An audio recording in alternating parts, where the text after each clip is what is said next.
So we'll start off with next topic, that is inductance of a solenoid. अगर आपको याद होगा last lecture में what we have seen, you must remember this now. We have derived expression for energy of a circuit. वो आज वापस repeat होगा but with a different topic, मतलब टाइटल चेंज है, बाकी सब कंटेंट सेम है. So there are two topics with the same exactly same content but different names. So we have derived energy of a circuit. अगर आपको याद होगा तो half Li square, that was energy of the circuit, correct? उसके बाद what we have seen, we have defined inductance in an alternate way. Inductance L equal to 2 times of work done. So if you remember, self inductance of a coil is numerically equal to twice the work done in establishing the magnetic flux linked with a unit current. अब उसके आगे हमको देखना है what is inductance of a solenoid. बहुत easy है, इस chapter के सारे टॉपिक इजी है. It is also again very easy. Inductance of a solenoid. So we want to derive expression for inductance of a solenoid. Inductance of a solenoid. So hopefully all of you remember what is a solenoid. Solenoid एक rod था, उसके ऊपर windings थे. तो what we have is, बातें करना बंद, बातें बिल्कुल बंद. तो हमारे पास एक सिलेंड्रिकल कोर है. This is cylindrical core. इसके ऊपर you have windings. You have windings. इस पे वाइंडिंग्स है, something like this. Let us say the number of turns per unit length is n, small n, and let us say the total length is small l. अभी मैं यहाँ पर total length को small l से denote करने वाला हूँ क्योंकि capital L is reserved for self inductance. तो ये छोटे छोटे चीजें याद रखना, सिंबल हमको चेंज करते रहने पड़ेंगे. अब तक हम लोग टोटल लेंथ को कैपिटल एल बोलते थे, लेकिन यहाँ पे मैं टोटल लेंथ को स्मॉल एल बोल दूंगा क्योंकि कैपिटल एल हमने ऑलरेडी सेल्फ इंडक्टेंस के लिए रिजर्व करके रखा है और उसी का फॉर्मूला डिराइव करना है तुमको. तो suppose to find out what is inductance of a solenoid. तो लेट अस से हमारे पास एक इंडक्टर है, मतलब एक सोलेनॉइड है, उसके ऊपर एक कॉइल है, कॉइल में करंट है I. And you already know if current I passes through the coil or through the windings of solenoid, center पे क्या बनता है? Magnetic field. So there is magnetic field generated by this current carrying coil, correct? यहाँ तक clear? तो do you remember, अगर magnetic field है तो सेंटर पे magnetic field की जो वैल्यू है ना, उसको नाम दे देते हैं. there is some magnetic field center. तो फ्लक्स, क्योंकि जहां जहां फील्ड होगा वहां वहां क्या होगा? Flux. What is the meaning of flux? Number of magnetic field lines passing through area normal to it. तो सेंटर पे हर एक टर्न के साथ जो फ्लक्स है उसको हम लोग बोल देते हैं phi B. What is phi B? It is flux linked with each turn. ये इंपॉर्टेंट है, flux linked with each turn, with each turn. तो हमारे पास एक सोलेनॉइड था जिसका लेंथ था L, उस पे करंट है I, उसमें number of turns per unit length है small n. I will just write it down here so that you don't forget in between कि क्या पैरामीटर क्या था. So I is the current to the winding, to the winding,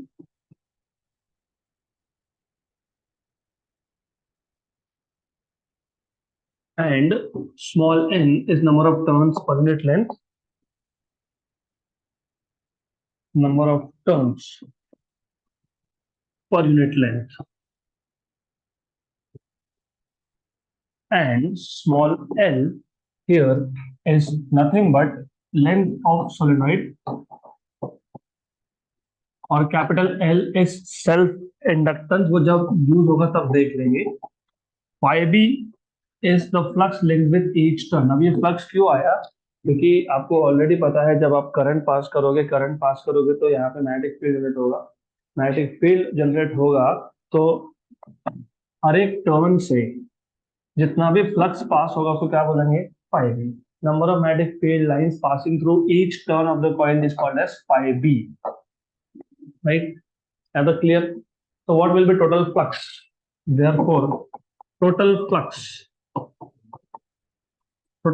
is n into phi b, where capital N is total number of turns, small n was number of turns per unit length, and capital N is total number of turns, where capital N is total number of turns. और अगर आपको याद है last lecture में ही हमने देखा था, we know that what do you know is flux linked is proportional to current. तो तुम जितना ज्यादा करंट पास करोगे उतना ही ज्यादा मैग्नेटिक फील्ड जनरेट होगा। क्यों? क्योंकि मैग्नेटिक फील्ड होता है म्यू जीरो एन आई। तो चैप्टर नंबर 10th और 11th के बेसिक याद होंगे तो ज्यादा अच्छे से समझेगा। चैप्टर नंबर 10 में हमने देखा था कि जब हम लोग एक सोलेनोइड की वाइंडिंग से करंट पास करते हैं तो मैग्नेटिक फील्ड जनरेट होता है at the axis of solenoid, मतलब सेंटर पे magnetic field is given by mu zero N I. तो if you increase current magnetic field will increase. Magnetic field increase होना मतलब नंबर ऑफ फील्ड लाइंस बढ़ना, number of field lines बढ़ने का मतलब क्या होता है? फ्लक्स इंक्रीज होना। और अगर आपको याद होगा ये जो तुम प्रोपोर्शनलिटी का साइन हटाते हो तो एक कांस्टेंट लिखते हो जिसको तुम बोलते हो capital L, capital L is called as self inductance या फिर कोएफिशिएंट ऑफ सेल्फ इंडक्शन। तो where capital L is self inductance और coefficient of self induction, right. लेकिन total flux from equation number 1 is what? n phi b. So from equation number 1 and 2 you have total flux as number of turns into flux through each turn equal to Li. Correct? Equation number 3. But what is flux? B bar dot A bar. ऐसे होता है ना? पक्का? Sure. Okay, good. 100%. Yes. Therefore, flux phi b equal to BA cos theta, लेकिन theta यहाँ पे है 0, क्योंकि अगर आपको याद होगा magnetic field at the centre is along the axis, और अगर मैं यहाँ पे कोई भी एक टर्न लेता हूँ उसका डायरेक्शन भी आपको मिलता है बाय ड्राइंग नॉर्मल, मतलब normal to the coil and magnetic field have same direction, मतलब एंगल की वैल्यू 0 है, मतलब थीटा इज 0, थीटा 0 तो cos 0 इज 1। तो देयरफॉर टोटल फ्लक्स फाई भी क्या आ जाएगा? B into A। क्लियर है तक? Good. But if you remember what is B? mu 0 ni। Therefore phi b equal to mu 0 ni into A। ये equation number 4 हम लोग इक्वेशन नंबर 3 में सब्स्टिट्यूट कर देंगे। Therefore from equation number 3 and 4 n phi b equal to Li n। What is phi b? mu 0 nia। mu 0 nia equal to क्या है? Li है। Very good. I हो गया कैंसल। Therefore अब इसके आगे what is small n? Number of turns per unit length, right? But small n is n by L. So what is capital N? n into small n, बराबर? हाँ सब कुछ, हाँ स्मॉल एल है ये, इसलिए मैंने पहले ही बोल दिया कि थोड़ा केयरफुल रहो यहाँ पे, नहीं तो गलत हो जाएगा। अगर आपने कैपिटल एल लिखा तो गए। क्यों ऐसा? देखो तुम, अगर तुमने कैपिटल एल लिखा होता तो यहाँ क्या लिखते? Capital L into N, mu 0 N A equal to L L L N. जो फाइंड कर रहे थे वही गया। क्या फाइंड करना तुमको? इंडक्टेंस, वही कैंसिल हो गया। Okay, be careful, be very very careful. तो ये जो कैपिटल एन है क्या है? Small L. Well small L is length of solenoid, small N it is number of turns per unit length, बराबर है? Yes. Mu zero N A equal to N. तो मैं ऐसा लिखूं क्या, capital L by small L, capital L by small L क्या आएगा, mu zero N square ए, ये आ गया inductance per unit length of the solenoid. देखो यही फॉर्मूला है क्या, mu zero N square A, right. लेकिन area is pi R square, radius. अगर आपको इन टर्म्स ऑफ डायमीटर लिखना है तो वो भी लिख सकते हो, what is radius diameter by 2। तो inductance per unit length is equal to mu zero N square pi D square by 4। तो ये सारे के सारे फॉर्मूलाज है inductance per unit length of solenoid. Clear यहाँ तक? मैं एक बार वापस रिपीट कर देता हूँ, बहुत ही सिंपल टॉपिक है। हमारे पास एक सोलेनोइड है, तो वी हैव अ सोलेनोइड। इस सोलेनोइड का रेडियस हम लोग स्मॉल आर मान लेंगे, डायमीटर हम लोग डी मान लेंगे, which is R by two, है ना, आर बाई टू होता है ना, आर बाई टू होता है ना, diameter is radius by two, radius is two times of diameter, हाँ, radius is two times of diameter, बराबर ना, diameter is two times of radius, so this is d by 2, okay. So we have a solenoid with radius r and diameter d. There are n number of small n number of turns per unit length of the solenoid, and the total number of turns is capital N, and the length of solenoid is small n. जब हम इसमें से current pass करेंगे, let us say we pass current I, you already know that if you have a current through winding of solenoid, it generates a magnetic field. So magnetic field lines, they are mostly crowded at the axis, ये भी याद होना चाहिए। तो magnetic field lines of solenoid दिखते कैसे पता होना चाहिए। So you have something like this, they are more crowded near the axis, और जैसे जैसे तुम एक्सिस से दूर जाओगे they are widely separated. So magnetic field lines, they are passing normally through each turn of the windings. तो flux through each turn, ये जो हमारे पास नंबर ऑफ टर्न्स है उसके हर एक टर्न में से जो फ्लक्स है उसको तुमने कैसे डिनोट कर दिया, फाई बी।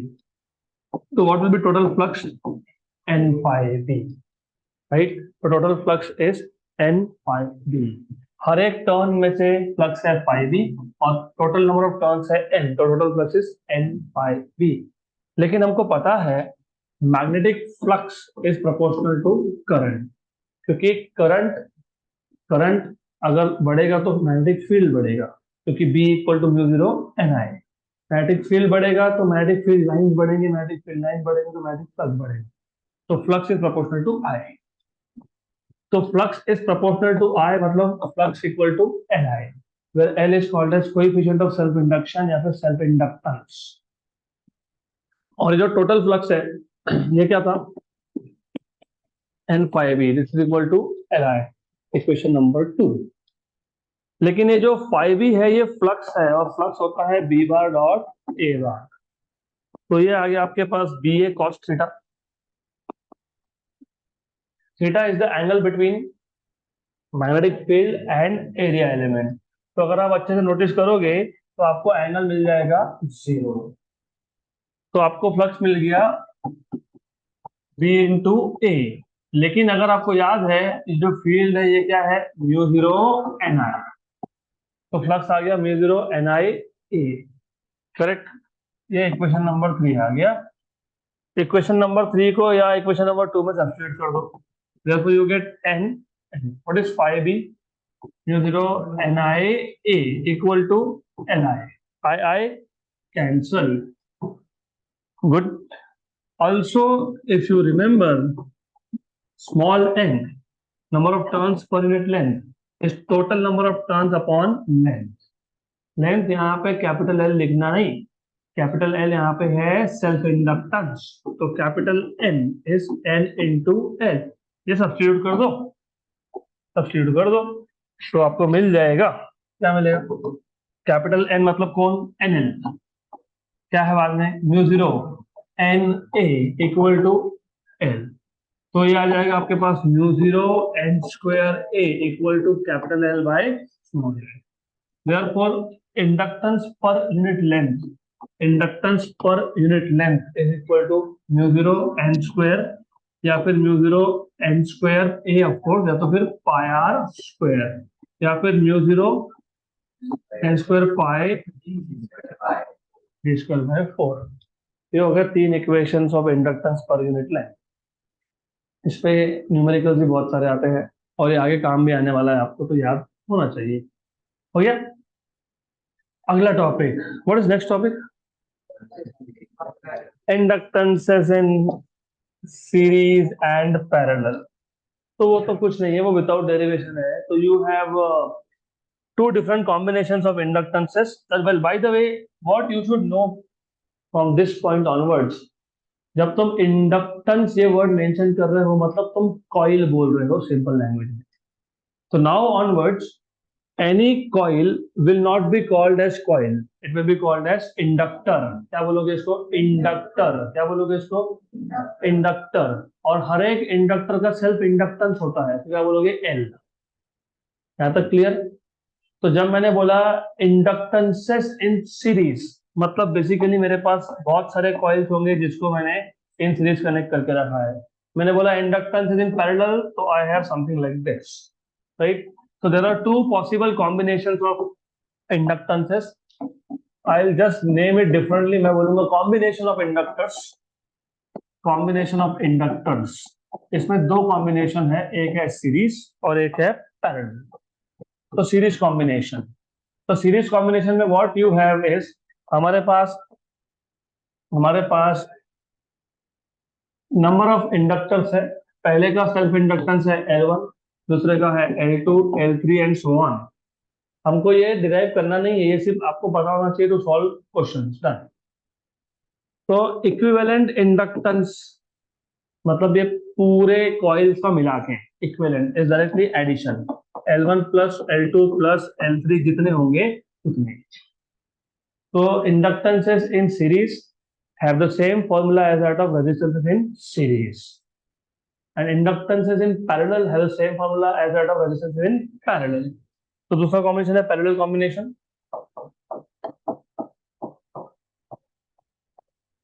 पैरेलल कॉम्बिनेशन, तो हमारे पास you have n number of coils, मतलब inductors which are in parallel to each other. तो L1, L2, L3 and so on. तो 1 upon L equivalent, ये सीरीज था तो इसको LS बोल देना। L equivalent बोलो या LS बोलो, एक ही बात है। वो पैरेलल तो उसको 1 upon LP बोल दो। 1 by L1 plus 1 by L2 plus 1 by L3 and so on. Done. Simple, right? लेकिन one thing which is very important is that from now onwards a coil will be called as inductor, और inductor का जो self inductance है that is L. क्योंकि जब अगला chapter आएगा AC circuits, उसमें आप देखोगे एलसीआर सर्किट, तो एल मतलब पता होना चाहिए, एल मतलब self inductance of a coil. Okay, right? आगे next topic, energy stored in a, very good. आपको एनर्जी ऑफ अ सर्किट याद है? बस वही energy stored in a magnetic field होता है, सेम। तो energy stored in a magnetic field and energy stored in a circuit, ये दोनों अलग अलग कॉन्सेप्ट है ही नहीं। These are two same things, एक ही चीज है, सिर्फ डिफरेंस क्या बताता हूँ। तो अगर आपको याद होगा, जो याद होना चाहिए, इफ यू रिमेम्बर, हमने कल ही मतलब लास्ट लेक्चर में डिराइव किया था ना, किया था क्या? यस। तो energy stored in a magnetic field, basic idea क्या था? बेसिक आइडिया ये था कि हमारे पास एक इंडक्टर है, मैंने बताया अभी, now onwards a coil will be called as inductor. तो हमारे पास एक इंडक्टर है, देन हमने यहाँ पे एक सोर्स ऑफ ईएमएफ लगाया था, we have connected a source of EMF. यहाँ पे एक ईएमएफ का सोर्स है, and you have EMF source here and you have a key arrangement here. तो यहाँ पे source of EMF है, something like this. Okay. So plus and minus, you have a key K. तो जैसे ही तुम की को क्लोज करोगे, current will start increasing through the coil, increasing. मैंने आपको एग्जांपल के थ्रू भी बताया था कि मान लो हमने जो बैटरी कनेक्ट किया है उसका मैक्सिमम करंट कैपेसिटी 10 एम्पियर का है। तो जैसे ही हम लोग की को क्लोज करते हैं सर्किट कंप्लीट होता है। सर्किट कंप्लीट होता है तो ऐसा नहीं होगा कि करंट डायरेक्टली 0 से 10 पहुंच गया। Current increases gradually. ग्रेजुअली मतलब यहाँ पे ग्रेजुअली मतलब हो सकता है कि 0 से 10 2 सेकंड में भी हो गया। ग्रेजुअली का मतलब यहाँ पे है कि 0 से 10 तक जाने के लिए 0 से 0.1 होगा, 0.1 से 0.2 होगा, 0.2 से 0.3 होगा, ऐसा करते करते 10 पे जाएगा। डायरेक्टली 0 से 10 नहीं होगा। तो यहाँ पे जैसे तुमने की क्लोज किया, current start increasing. Current increase होगा मतलब मैग्नेटिक फील्ड इंक्रीज होगा, क्योंकि मैग्नेटिक फील्ड क्या है, म्यू जीरो एन आई। तो increase in current implies increase in magnetic field. Increase in magnetic field implies increase in the number of field lines. Increase in the number of field lines means change in magnetic flux. Correct? तो यहाँ पे हो ये रहा है कि coil में जैसे जैसे करंट बिल्टअप हो रहा है, मतलब बढ़ रहा है, वैसे वैसे फ्लक्स भी चेंज हो रहा है। अगर फ्लक्स चेंज होगा, whenever there is change in flux linked with the coil, and EMF is induced. And EMF, ये जो इंड्यूस हुआ ईएमएफ, उसने क्या इंड्यूस कर दिया, current. And the current induce is such that it is opposite to that of original current. Original current अगर clockwise है तो इंड्यूस करंट एंटी क्लॉकवाइज है, राइट। इसका मतलब ये जो कॉइल है इसके साथ जो फ्लक्स लिंक्ड होगा, उस फ्लक्स को जनरेट होने में प्रॉब्लम हुआ ना, क्योंकि ये जो फ्लक्स लिंक्ड विद कॉइल है ये किसने जनरेट किया, ओरिजिनल करंट ने। लेकिन जब ओरिजिनल करंट की वैल्यू बढ़ रही थी तो फ्लक्स चेंज हो रहा था, और फ्लक्स चेंज हुआ तो ईएमएफ इंड्यूस हुआ, ईएमएफ इंड्यूस हुआ तो करंट इंड्यूस हुआ। करंट इंड्यूस जो हुआ वो ओरिजिनल करंट को क्या था, अपोजिट डायरेक्शन में, मतलब जो इंड्यूस करंट है उसने अपोजिट डायरेक्शन में मैग्नेटिक फील्ड जनरेट कर दिया। तो जो अपोजिट डायरेक्शन का फील्ड है वो ओरिजिनल फील्ड को क्या करेगा, अपोज करेगा। मतलब जो इंड्यूस करंट का फ्लक्स है वो ओरिजिनल फ्लक्स को क्या करेगा, अपोज करेगा। तो ये फ्लक्स को स्टैब्लिश होने में, बनने में क्या हुआ, वर्क करना पड़ा, राइट। तो वो जो वर्क डन होता है is stored in the form of energy, और उसको तुमने बोला था एनर्जी ऑफ द सर्किट। तो पहले आपको ये याद होना चाहिए कि आपने वो एनर्जी ऑफ द सर्किट का फॉर्मूला डिराइव कैसे किया था। तो आपने बोला था small amount of work done, small amount of work done मतलब work done in small time dt is given by AI dt, right. फिर तुम बोलते हो what is E, what is E, minus L di by dt, याद है क्या, yes. ये कहां से आया, minus L di by dt कहां से आया,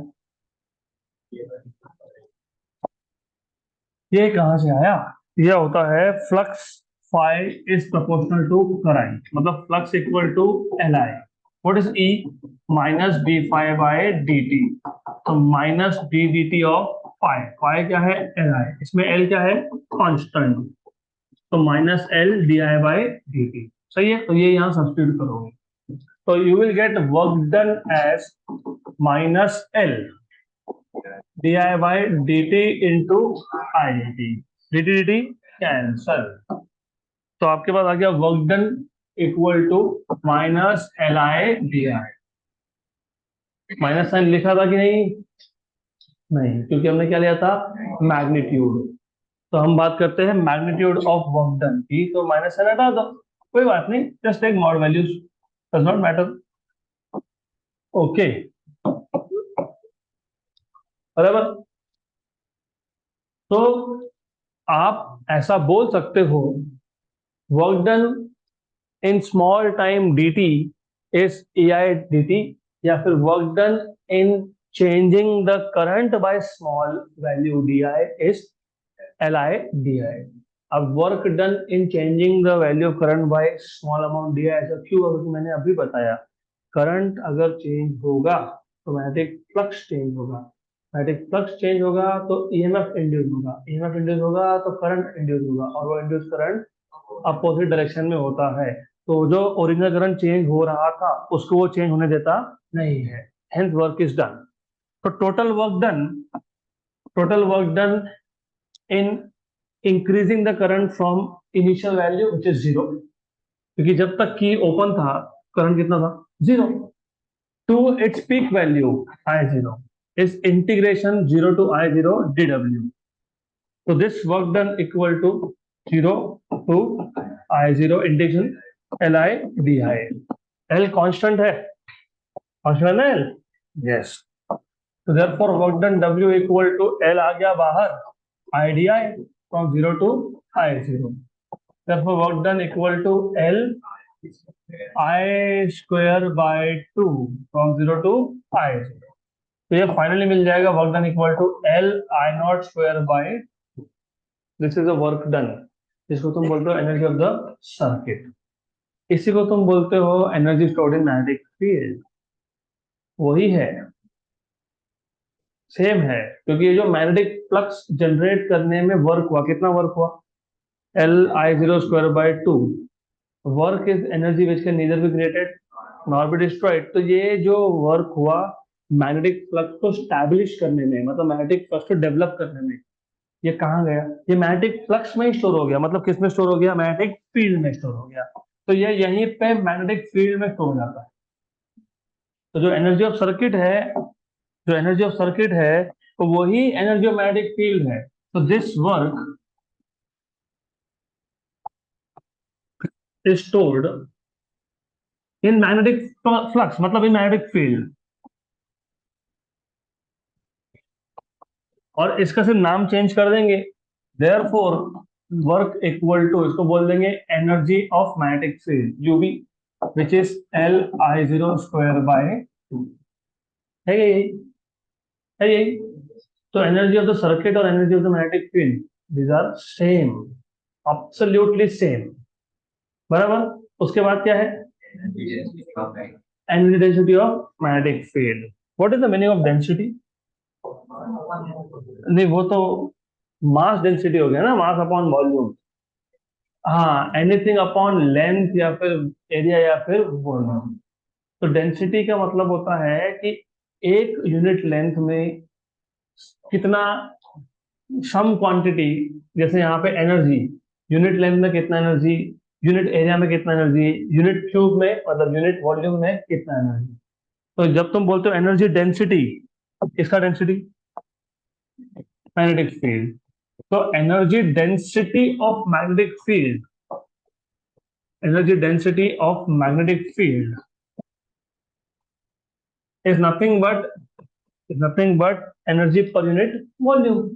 तो इसके लिए हम क्या करते हैं, इसके लिए हम फिर वही करते हैं, एक सोलेनोइड लेते हैं, we take a solenoid, we say that हमारे पास एक सोलेनोइड है, इसके ऊपर वाइंडिंग है, इस सोलेनोइड का क्रॉस सेक्शनल एरिया ए है, इस सोलेनोइड का लेंथ है स्मॉल एल, इसके ऊपर वाइंडिंग है,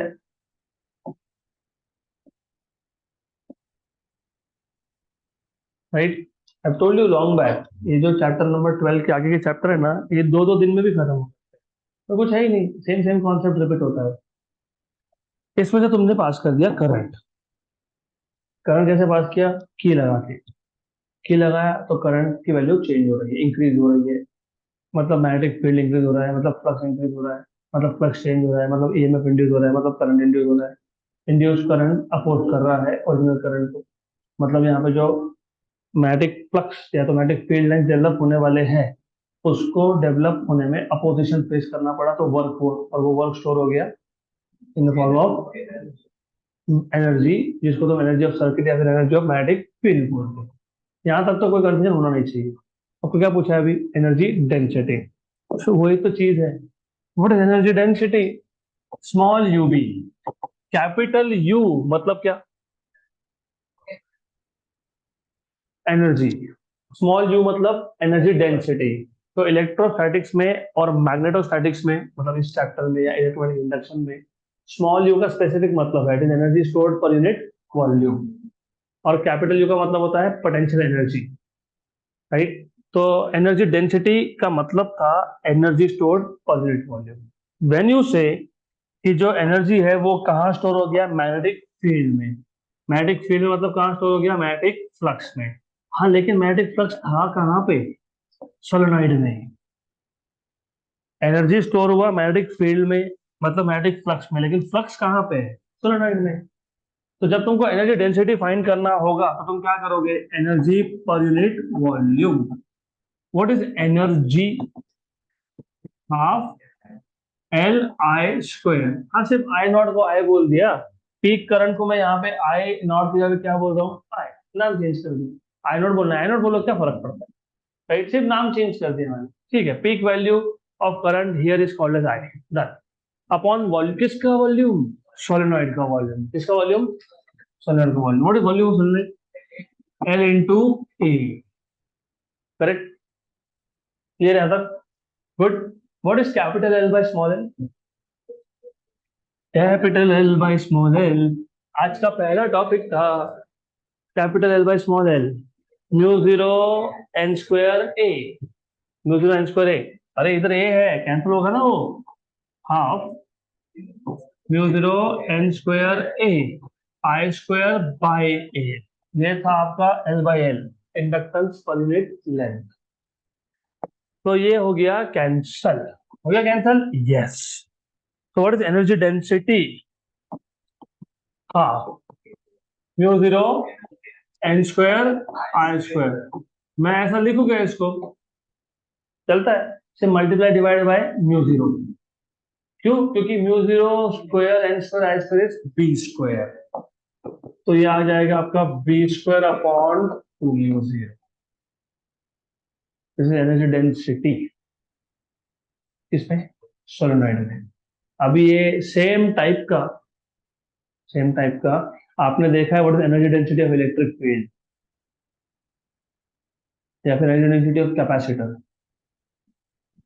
देखा है सेम फॉर्मूला देखा है, half half, B square E square. इधर से म्यू जीरो नीचे है, उधर वो ऊपर होता है, half epsilon zero E square. मैं इसलिए बार बार बोलता हूँ कि फिजिक्स पढ़ने का एक पर्टिकुलर तरीका है।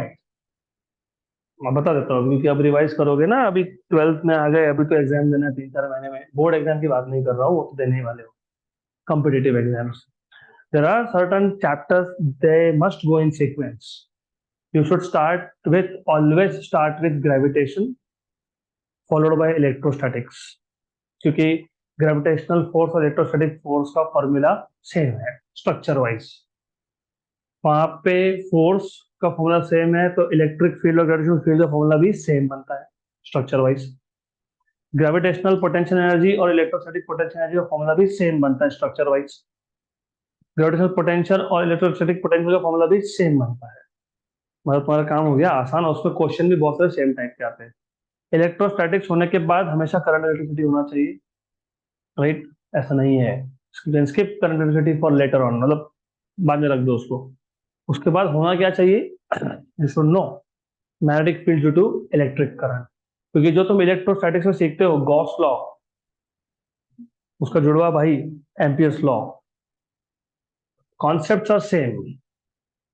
तो इलेक्ट्रोस्टैटिक्स के बाद जाना चाहिए आपका magnetic field due to electric current, right.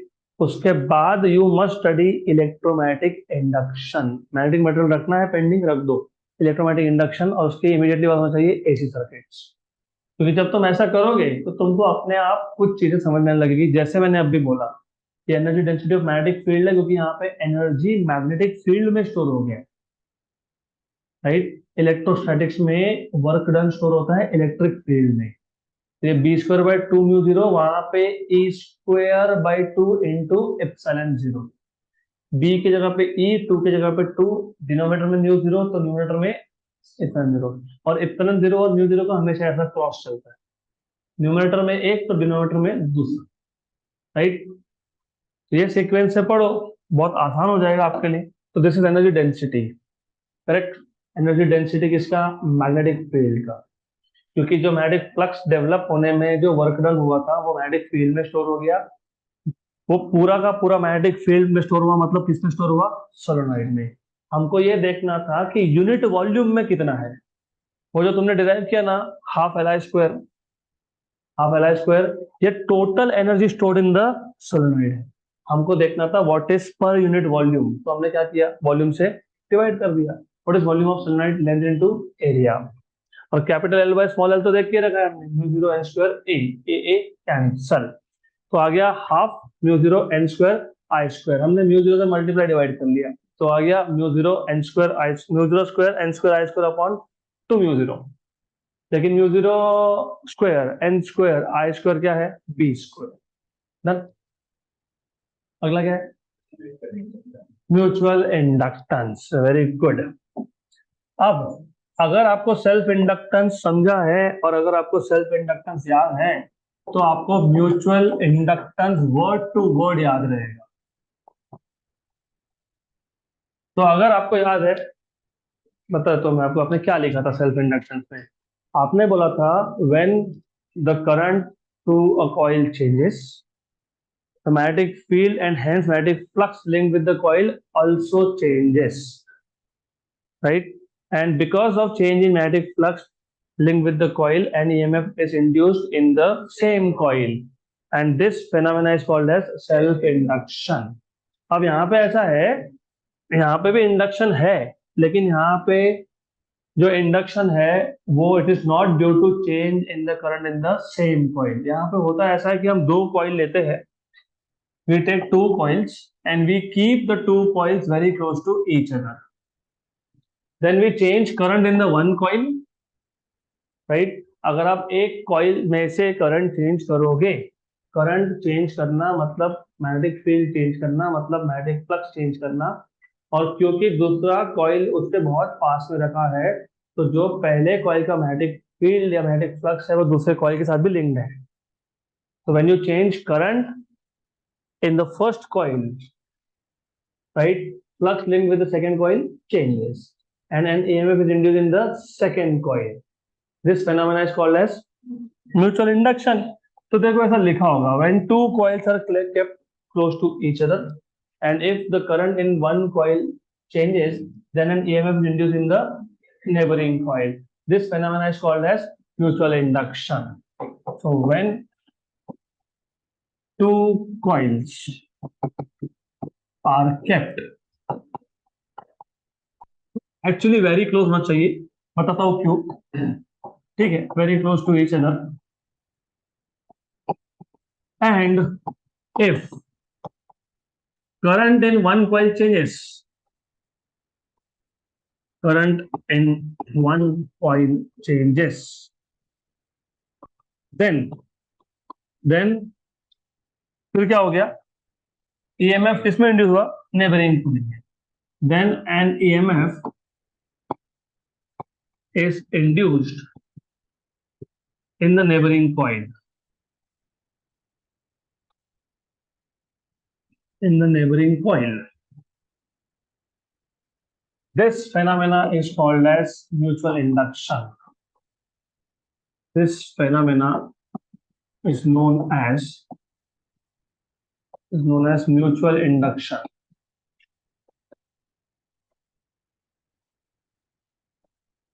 यहाँ तक क्लियर? गुड। तो एक काम करते हैं, दो कॉइल ले ही लेते हैं। So let us consider two coil. आपने वो लिखने नहीं वाला, कंसीडर टू कॉइल, आपको पता है। So consider two coil kept close to each other. इन दोनों में से एक कॉइल को आपने कनेक्ट करके रखा है विद सोर्स। रियोस्टेट होगा तो रियोस्टेट, नहीं होगा तो नहीं होगा, कोई फर्क नहीं पड़ता। रियोस्टेट लगाओ मत लगाओ, सोर्स तो लगाना पड़ेगा ना। तो one coil is connected with a source of EMF and key. So one coil is connected in series with source of EMF and key. This coil is called as primary coil, and the other coil is connected with a sensitive galvanometer.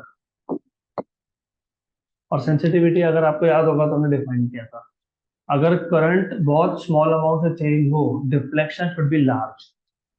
Galvanometer is said to be sensitive if it produces large deflection for a very small change in current. तो current, क्योंकि ये जो induce current होता है बहुत छोटा होता है, it's too small, so you need to remember that you need to have a sensitive galvanometer. There is a sensitive galvanometer connected to a coil, and that coil is called as secondary coil. Clear यहाँ तक? अब क्या होगा? अब होगा ये, अगर primary में से करंट चेंज हुआ, if the current in the primary changes, then the magnetic field and hence the flux of the primary also changes. But this flux of the primary is also linked with secondary, right? Correct? Hence an EMF is induced in the secondary. Okay, समझ में आया? ये तो तुमको पढ़ने की जरूरत ही नहीं है एग्जाम में, ऐसे जाना मस्त आराम से। इंग्लिश भी इतना सिंपल लेवल का है, बहुत ही सिंपल है। When the current in the primary changes, magnetic field and hence the flux of the primary also changes. The flux of the primary is linked with secondary, hence the flux with the secondary also changes, and hence an EMF is induced in the secondary. We know that flux is proportional to current. बराबर? अभी थोड़ा confusion होता है यहाँ पे, कोई point नहीं confusion का। Flux is proportional to current, EMF किसमें इंड्यूस हो रहा है? चलिए, तो flux link with secondary, proportional to current. तो करंट है किसमें? हाँ, तो is proportional to current of primary. तो क्या कंफ्यूजन क्या है? सेकेंडरी में तो करंट था ही नहीं ना, तो flux linked with secondary is proportional to current to the primary. तो जैसे तुमने पहले 5 प्रोपोर्शनल टू आई लिखा था, फिर प्रोपोर्शनल का साइन हटा दिया था, तो क्या लिखा था? एल। तो यहाँ पे भी वही करोगे, यहाँ पे प्रोपोर्शनल हटा दोगे और एक नया नाम लिख दोगे, M. What was L? Self inductance. What is M? Mutual inductance, या फिर coefficient of mutual induction, where M is called as coefficient of mutual induction और म्यूचुअल इंडक्टेंस। तो इतना कोएफिशिएंट ऑफ म्यूचुअल इंडक्शन मैंने लिखूंगा, I just write down mutual inductance. आइए ध्यान में, राइट? करेक्ट। तो अगर अगर प्राइमरी में करंट चेंज हुआ तो flux link with secondary will change. अगर flux link with secondary change हुआ तो EMF will be induced in the secondary. Therefore EMF induced in the secondary is equal to rate of change of flux linked with the secondary. ये भी important है, EMF किसमें induce हो रहा है? Secondary में। क्यों? उसके साथ जो फ्लक्स लिंक्ड है वो चेंज होगा तो ही ईएमएफ इंड्यूस होगा ना, नहीं तो प्राइमरी का फ्लक्स चेंज हुआ तो ईएमएफ फाइंड करो सेकेंडरी में, ऐसा होता है क्या? नहीं। तो EMF induce in the secondary is equal to minus D phi S by D T, where d phi s by dt is the rate of change of flux linked with secondary. हाँ, ये बात अलग है कि secondary का खुद का flux नहीं हो, वो बाजू वाले का है। कौन है बाजू में? प्राइमरी। करेक्ट? ये यहाँ तक राइट? गुड। ओके, तो E S equal to minus D D T of phi. What is phi? M I P. M constant I bar, तो minus M D I P by D T. अगर मैं इसका से mod ले लूं, जिसको हम लोग बोलते हैं मैग्नीट्यूड वाइज या फिर न्यूमेरिकली, तो if I just take magnitude wise, you have mod of ES equal to of course m mod of DIP by DT। तो m क्या आ जाएगा? Mod of ES upon mod of DIP by DT। जैसे तुमने self inductance define किया था, वैसे तुम ये भी कर सकते हो,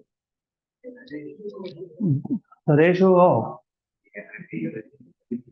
ratio of EMF induced in secondary नहीं बोलते यहाँ पे, the ratio of EMF induced in a coil to that of rate of change of current in the other coil. वो तो हमको पता है, EMF सेकेंडरी में इंड्यूस हुआ, करंट प्राइमरी में चेंज हुआ, राइट? तो mutual inductance is the ratio of EMF induced in a coil to that of rate of change of current in the other coil या फिर neighboring coil. Okay, so mutual inductance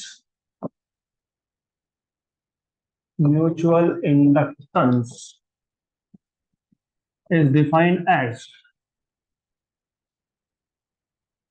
the ratio of EMF induced in a coil to that of rate of change of current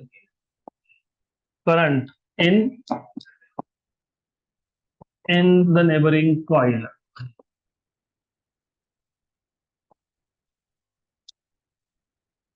In the neighboring coil.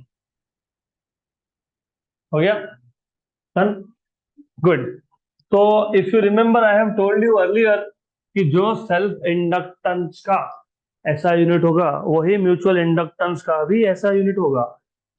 तो ऐसा unit is again volt second पर ampere. ऐसा क्यों आया? क्योंकि ये volt में है, ये एम्पियर और ये, तो सेकेंड गया ऊपर तो क्या आ गया?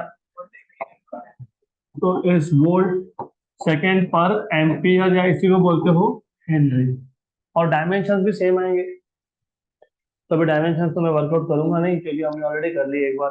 तो सेल्फ इंडक्टेंस और म्यूचुअल इंडक्टेंस के डायमेंशन आर सेम. ये ना तक. इसके बाद क्या है? Coefficient of coefficient of coupling. Okay, coefficient of coupling between coefficient of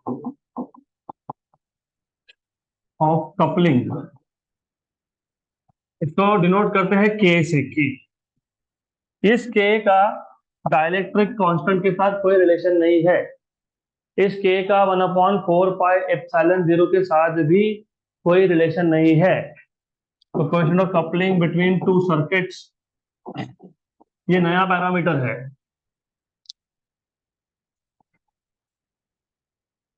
नहीं तो फिर किसको किधर कुछ भी बोल दिया. I was attending one lecture structure of atoms chemistry. Chemistry में भी स्ट्रक्चर ऑफ एटम्स है, पता ही होगा तुमको, 11th में था. उधर centripetal force equal to electrostatic force. Centripetal force mv²/r equal to 1/4πε0 q1q2/r². फिर ऑडियंस में से एक आवाज आई कि 1/4πε0 ना ये बोल्ट्जमैन कांस्टेंट है, लिखो वहां पे बोल्ट्जमैन कांस्टेंट. और लिख दिया बोल्ट्जमैन कांस्टेंट. वो बोल्ट्जमैन कांस्टेंट नहीं होता है. बोल्ट्जमैन कांस्टेंट इलेक्ट्रोस्टैटिक्स में कहाँ से आ गया? कहाँ पे आता है पता है? थर्मोडायनेमिक्स में. Half KVT. तो Boltzmann constant appears in equipartition of energy. Okay, तो जहां के दिखा, हर के बोल्ट्जमैन कांस्टेंट नहीं होता है. हर के 1/4πε0 मतलब 9 भी नहीं होता है. तो ये गलती होती है because when you are in hurry तो होता है. इसके लिए पहले से बता देता हूँ, इस के का बोल्ट्जमैन कांस्टेंट के साथ कोई रिलेशन नहीं है. इस के का 1/4πε0 के साथ भी कोई रिलेशन नहीं है. इस के का डाइलेक्ट्रिक कांस्टेंट के साथ भी कोई रिलेशन नहीं है. ये नया पैरामीटर है कोएफिशिएंट ऑफ कपलिंग. अभी करता क्या है वो समझ लो. देखो ऐसा है, जब दो कॉइल्स एक दूसरे के पास में है, डेफिनेटली एक प्राइमरी एक सेकेंडरी है. सेकेंडरी का खुद का फ्लक्स नहीं है. सेकेंडरी में फ्लक्स नहीं है क्योंकि उस पर करंट नहीं है. करंट पास हो रहा है प्राइमरी से, तो फ्लक्स जनरेट कर रहा है प्राइमरी. अब प्राइमरी कॉइल का कितना परसेंटेज ऑफ फ्लक्स सेकेंडरी के साथ लिंक्ड है उसको बोलते हो coefficient of coupling.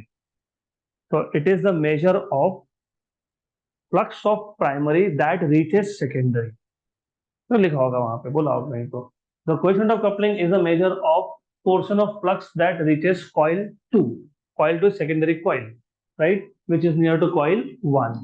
So coefficient of coupling is a measure of, it is a measure of flux of coil 1 that reaches coil 2. या फिर it is a measure of portion of flux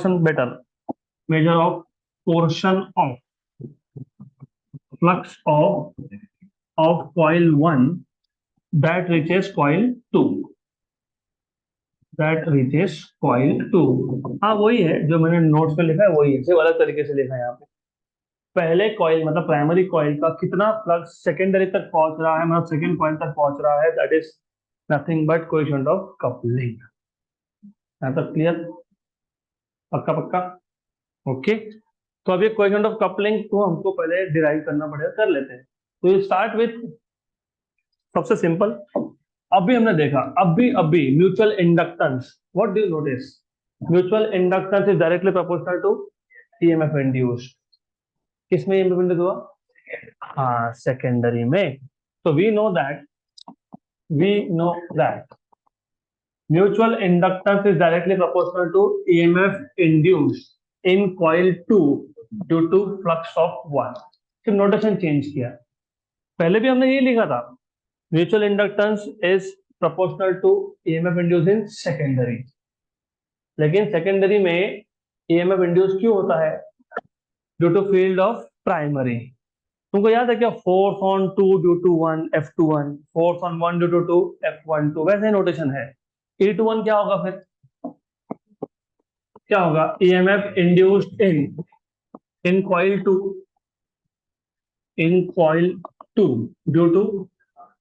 due to flux of 1, या तो due to field of 1, या तो due to rate of change of current in 1। सब एक ही बात है, सब एक ही बात है, बराबर।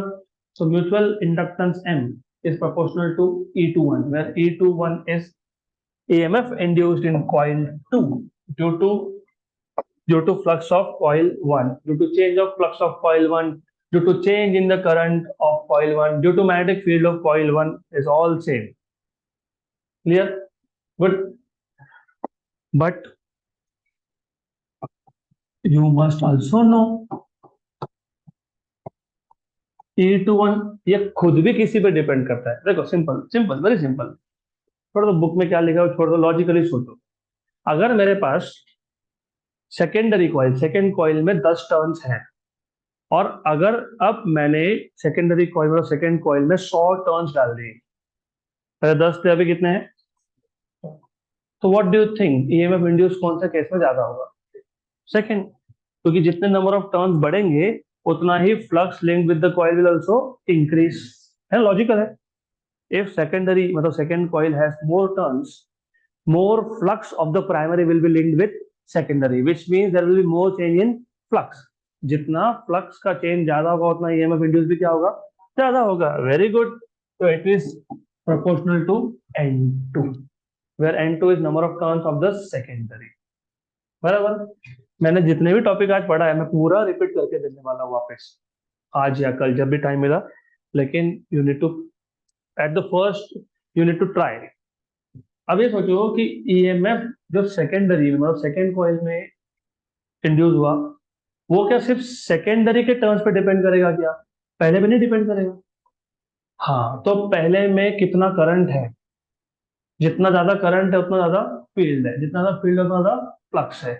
तो what you need to understand is कि it also depends on flux generated by 1, है ना? बराबर, सही है। ओके। अब आपको ये भी पता होना चाहिए, इमेजिन हमने प्राइमरी कॉइल लिया और प्राइमरी कॉइल में प्राइमरी कॉइल में करंट फिक्स कर दिया। तो मेरे पास एक प्राइमरी कॉइल है, वापस सेम एग्जांपल लेता हूँ। मेरे पास प्राइमरी कॉइल का 10 टर्न्स थे, मैंने करंट 10 एम्पियर का पास कर दिया। अब मैंने प्राइमरी कॉइल में 100 टर्न्स कर दिए और अभी भी करंट मैं 10 एम्पियर का ही पास कर रहा हूँ।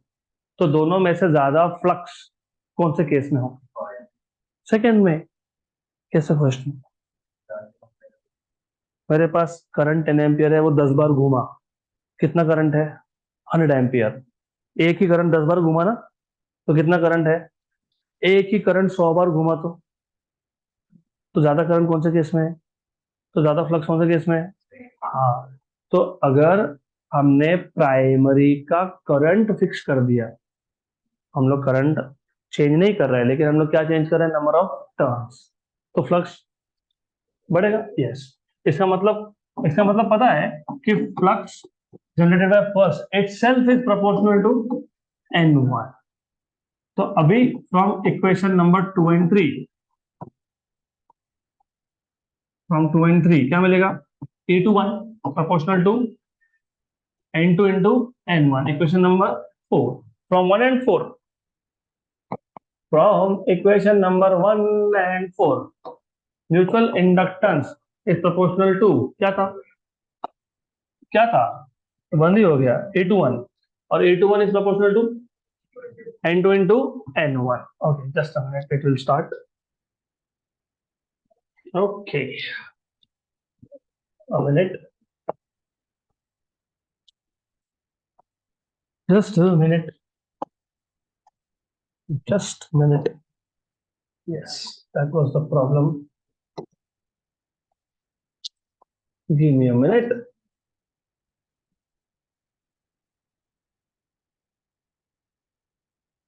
Okay,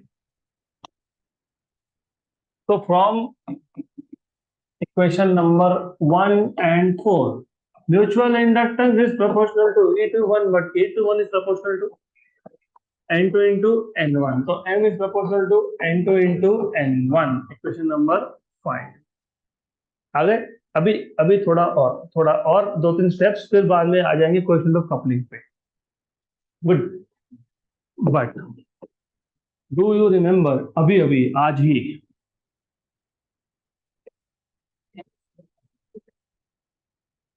ए, करेक्ट, गुड. लेकिन व्हाट इज स्मॉल एन? तो mu zero capital N by L square into A. L और L cancel, very good, cancel हो गया वो.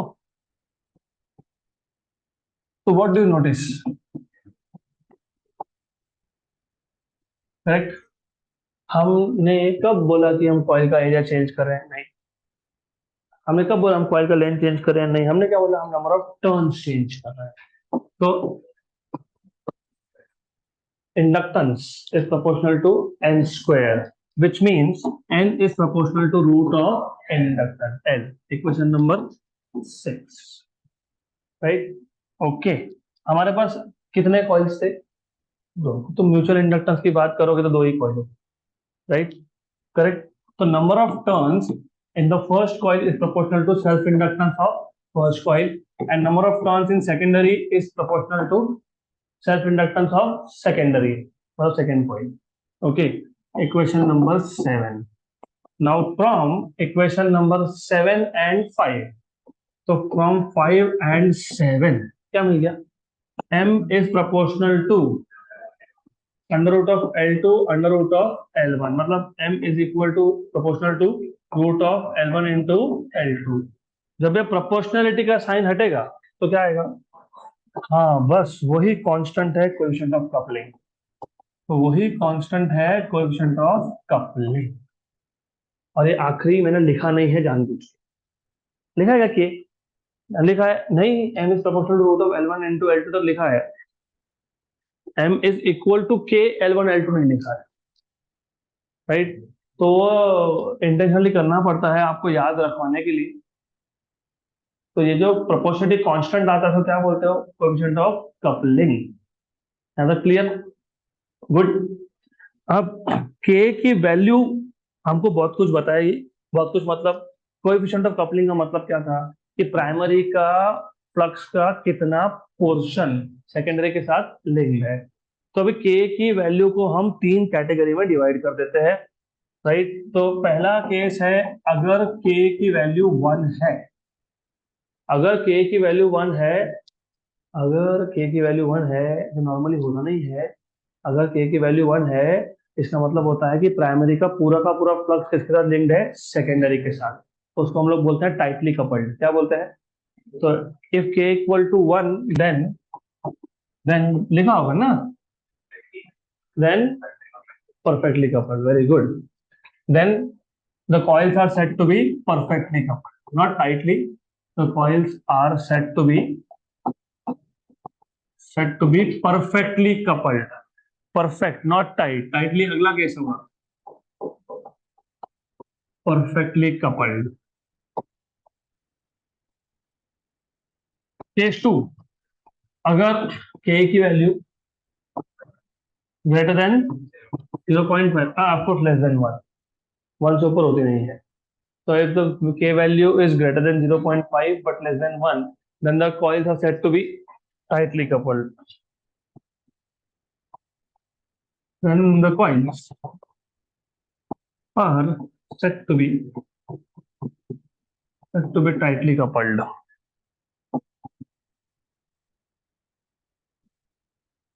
ये ट्रांसफार्मर में काम में आएगा आपको आगे,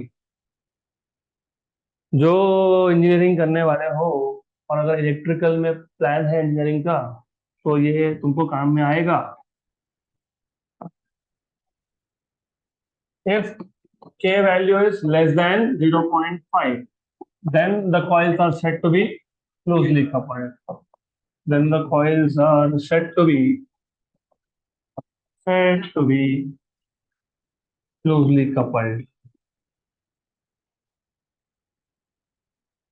Okay, क्लियर है तक?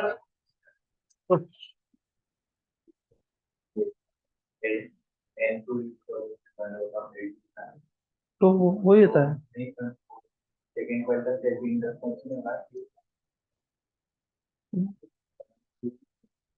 तो सेल्फ इंडक्टेंस कहाँ मैंने बोला, सेल्फ इंडक्टेंस कहाँ मैंने बोला, म्यूचुअल इंडक्टेंस मैंने बोला. कोएफिशिएंट ऑफ कपलिंग क्या है वो देखना है. प्राइमरी में अगर करंट चेंज हो रहा है तो प्राइमरी का फ्लक्स चेंज हो रहा है, प्राइमरी का फ्लक्स किसका कपल्ड है, तो उल्टा नहीं होगा क्या? अगर सेकेंडरी में करंट चेंज किया तो सेकेंडरी का फ्लक्स चेंज होगा, तो वो पहले के साथ लिंक नहीं होगा क्या? देखो, अब तक तुम क्या, तुम्हारे दिमाग में म्यूचुअल इंडक्टेंस, जब तक तुम म्यूचुअल इंडक्टेंस दिमाग में रखोगे ना तो एक ही दिमाग में घूमेगा. Number one, that current is changing only in the primary. बराबर, प्राइमरी में करंट चेंज होगा तो फ्लक्स चेंज होगा, प्राइमरी का किससे लिंक था, सेकेंडरी के. म्यूचुअल इंडक्टेंस हो गया, ये कॉन्सेप्ट को भी साइड में रखो. जब तुम कोएफिशिएंट ऑफ कपलिंग बोलते हो ना, राइट, तो अगर पहले कॉइल में करंट है तो पहले कॉइल का फ्लक्स है वो किसके साथ लिंक्ड है? उल्टा भी हो सकता है, उल्टा भी हो सकता है. सेकेंडरी कॉइल में भी करंट हो सकता है वो प्राइमरी के साथ लिंक्ड हो. तो हमको सिर्फ यहाँ पे कोएफिशिएंट ऑफ कपलिंग क्यों चाहिए? सिर्फ ये बताने के लिए चाहिए कि एक कॉइल का कितना फ्लक्स दूसरे के साथ लिंक्ड है. उल्टा भी बोल सकते हैं, दूसरे का कितना फ्लक्स पहले के साथ लिंक्ड है. हमने सिंप्लीफाई करने के लिए क्या बोला? हमने बोला it is a measure of portion of flux of coil one link with second. हो गया. M is proportional to E two one. E two one क्या है? In second due to flux of first. मैं E one two भी लिख सकता था. तो M is proportional to A two one या M is proportional to E one two. ठीक है, हमने ए टू वन लिखा. What is A two one? What is EMF induced in second due to current of one या due to field of one? It will depend on number of turns. बराबर N2 and phi 1. phi 1 किसको proportional है? N1. Correct, यहाँ तक clear? अब जो दो coils है, दोनों कॉइल्स में म्यूचुअल इंडक्टेंस होना मतलब ये थोड़ी होता है कि सेल्फ इंडक्टेंस नहीं है. अगर प्राइमरी का फ्लक्स चेंज हो रहा है तो सेकेंडरी में ईएमएफ इंड्यूस हो रहा है. बराबर, तो प्राइमरी का फ्लक्स चेंज होगा तो खुद में नहीं इंड्यूस होगा. और तो फिर मैंने इन टर्म्स ऑफ एल लिखा तो क्या प्रॉब्लम आ गया? हु सेड कि तुमको हमेशा in terms of mutual inductance लिखना है? You can write in terms of self inductance also. Wait, फिर वही बात आ गई ना, मैं वही तुमको बोल रहा हूँ. अगर प्राइमरी में करंट है तो फ्लक्स सेकेंडरी के साथ लिंक्ड है, खुद के साथ भी लिंक्ड है. अगर सेकेंडरी में करंट है तो वो खुद के साथ भी लिंक्ड है, फर्स्ट के साथ भी लिंक्ड है. तो why can not I write down number of turns in terms of self inductance? In fact तुमको दिया ही होता है हर एक कॉइल का सेल्फ इंडक्टेंस. तुमको ऐसा कभी नहीं बोला होगा mutual inductance of this coil is. Mutual तो म्यूचुअल है, वो वैल्यू ही म्यूचुअल है. मेरे पास दो कॉइल है तो दो कॉइल का नॉर्मली क्या मेंशन होता है? म्यूचुअल कैसे? I have coil one, self inductance L1. I have coil two, self inductance. ये तो तुमको बाय डिफॉल्ट पता होगा. तो तुमको नंबर ऑफ टर्न्स को लिखना कन्वीनियंट ज्यादा कौन से टर्म्स में पड़ेगा? L1 L2. आ गए यहाँ तक? यहाँ तक आ गए? बराबर. तो L1 L2 की वैल्यू पता होगी तो M मिलेगा. That is what it means. तुम बोलो कि इन टर्म्स ऑफ M क्यों नहीं लिखा? अभी M ही तो फाइंड करना था, तो इन टर्म्स ऑफ M कहाँ से लिखूं?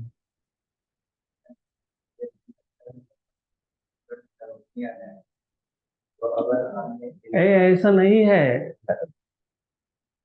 तुमने कॉइल बना लिया ना, वो इंडक्टर बन गया। इंडक्टर बन गया तो इंडक्टेंस है। तुमने वायर लिया, करंट पास किया तो ये रेजिस्टेंस होगा क्या? If you have a wire conductor, does that mean कि when I pass current only then that will have resistance? होता है इसका ऐसा मतलब? तुमने वायर लिया, उसका रेजिस्टेंस है ना? करंट पास करो या मत करो, रेजिस्टेंस है कि नहीं? तुमने कॉइल बनाया तो उसका क्या है? इंडक्टेंस है। तुम करंट पास करो या मत करो, एक बार तुमने कॉइल बना लिया, बात खत्म, उसका इंडक्टेंस का वैल्यू हो गया, अभी कंफ्यूजन खत्म। तो दैट डज नॉट मीन कि इंडक्टेंस तब होता है जब करंट पास होता है, उसको तुम इम्पेडेंस बोलते हो, वो अगला चैप्टर है। तो शायद तुम इंडक्टेंस और इम्पेडेंस में कंफ्यूज हो गए, शायद वो आगे देखेंगे। यहाँ तक क्लियर? तो remember, actually good that you asked this. अगर एक कंडक्टर में करंट है या नहीं है, उसका रेजिस्टेंस वैल्यू फिक्स होता है, इट इज फिक्स। सिमिलरली जब एक तुमने कॉइल बना लिया, मतलब इंडक्टर बना लिया, तो it has a fixed inductance value which is called self inductance. और यहाँ पे तुम फाइंड ही करो relation between mutual inductance and, और वैसे डायमेंशनली भी सोचोगे, distance equal to distance, inductance equal to, लेकिन यहाँ पे दो इंडक्टेंस थे, तो इंडक्टेंस इक्वल टू क्या बन गया? Inductance square. इसके लिए क्या लिया? स्क्वायर रूट लिया। और फिर के लिखा। के क्या है? Coefficient of coupling. फिर वो डायमेंशन लेस आएगा कि नहीं आएगा? यस। तो देखो, मैंने कहीं भी लिखा डायमेंशन? मैंने क्या बोला? के की वैल्यू 1 तो परफेक्टली कपल्ड, के की value greater than 0.5 less than 1 तो tightly coupled, otherwise loosely coupled. हो गया यहाँ तक क्लियर? गुड। तो tomorrow we will wind up theory part of this chapter.